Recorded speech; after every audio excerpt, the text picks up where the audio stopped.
Your hips play a huge role in your pelvic floor dysfunction, and this video is going to give you a very good exercise that you should incorporate into your daily routine. So stay tuned.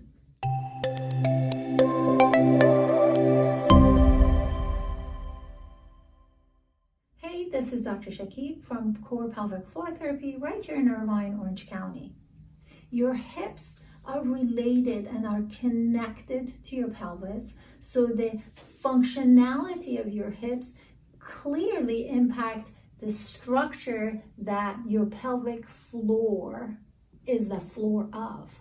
So we have to incorporate the correlation between the hips, the pelvis, and whatever your story of pelvic floor dysfunction may be. It may be incontinence, it may be pain during intercourse, it may be pelvic pain, it may be lower back pain that's chronic. It doesn't matter. There's so many different versions and chapters to this book called Pelvic Floor Dysfunction. I have a website with a bunch of blogs I've written on this. You can find the information in the description box so you can explore it later on.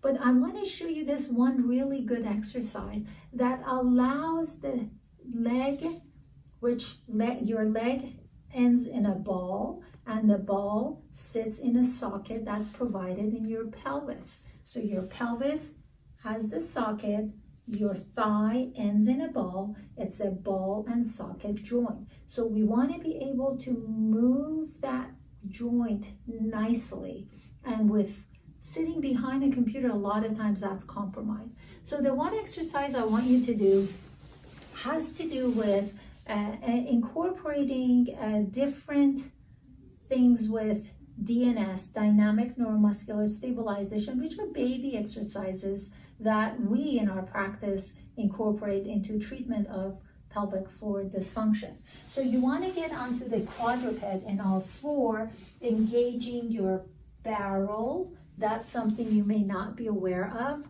So I encourage you to check out the description box and check out my website and information on DNS. So you incorporate your barrel. We'll put the breathing exercise at the end of this video for you, just so you have an idea. So you're going to be on all four, so your whole spine is nicely elongated. Your ribs are not lifted up. You're not arching your back or going into a cat pose. You're nice and flat. Your neck is elongated, so it's not dropping. And then your knees are right under your hip joint, and you will lift, you keep the spine nice and straight. So if I lift this leg up, this corner should not drop. So I'm holding that up to bring it forward. Then I will go up, just like a fire hydrant, they call it. I bring it back and bring it back right in. And you do it on both sides. The whole key to this movement is to make sure that your body lays nice and flat like a tabletop as you move the ball inside the socket. That's so important for all of us to do, regardless of if we have pelvic floor issues or not.